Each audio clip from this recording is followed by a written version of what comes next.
Hello and welcome to The Note, still coming to you this week from our offices in New York. Let's talk about property bubbles today. We all know that the US suffered a very severe property bubble back in the last decade and that it's still recovering. We also know that prices are now gently recovering in most of the country. Is there any reason, however, to fear a property bubble here in Manhattan, much in the same way that many people fear that there's a bubble in London? Well, there might be, and with me now to discuss this is our US property correspondent, Anjli Raval. Anjli, thanks for joining me today. Pleasure. Let's start by taking a look at the Case-Shiller indices, which many people have taken as gospel over the last few years. You can see that obviously Miami inflated in a way that New York never did, and that the two now seem really quite similar on a 25-year view. Is the Case-Shiller a useful index for looking at how things are happening in New York? In some ways it is, however, Manhattan works in a very different way altogether from the rest of New York. So, it might be worth looking at the Manhattan-specific data for a better idea of what's going on. We've seen proliferation of these super skinny, ultra-luxury residential towers go up. And this has mainly been in response to growing demand from foreign investors, but also wealthy New Yorkers looking for a safe place to stash their cash. Okay, now that obviously rings many bells for people in London, where a lot of the prime London market is being driven by foreigners. Let's take a look. This is detailed data that you've drawn from Douglas Elliman, one of the biggest brokers here in Manhattan. Sales, as I understand it, are now close to a record for the last quarter. What's driving that, and what do you think the response in the market will be? Primarily, it's because New York is seen as a safe investment, and so more and more people want property here.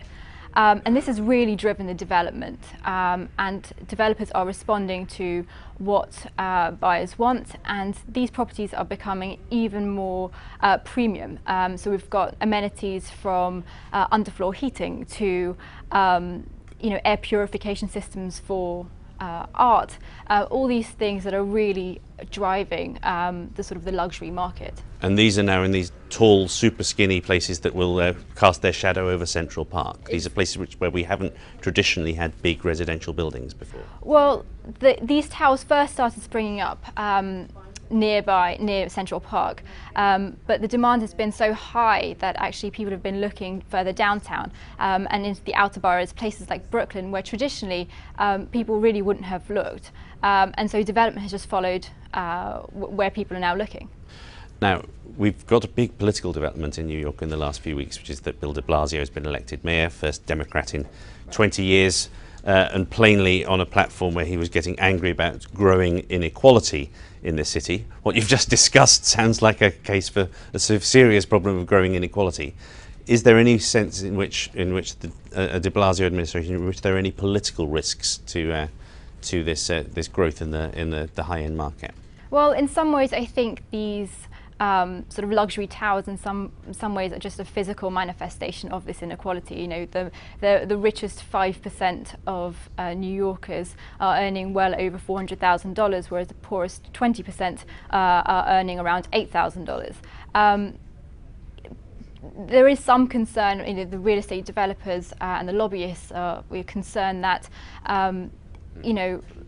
too much emphasis on the affordable housing aspect and not enough on the luxury side of the business might actually mean that construction slows, or people and that people will not move to New York if these luxury residences are not there. However, I don't really pay too much attention to that.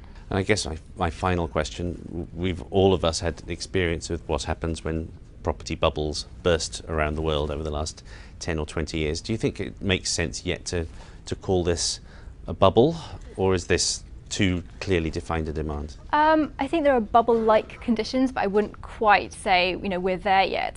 The people who I've been speaking to, the industry analysts, say that actually demand is still there for the properties, these buildings that are going online now. Question is, will there still be this level of demand in 2, 3, 4 years' time for the buildings that will be constructed over the next few years? Anjli, thank you very much indeed. I have to say it's great to be trying to give context from here in New York rather than in London, but in this case this is something where the two cities seem very similar. Both of them in many ways are city-states which obey rules that are different from the countries around them and that should be regarded more as multinational financial centres. They certainly appear, when it comes to their property markets, to follow different rules from the others.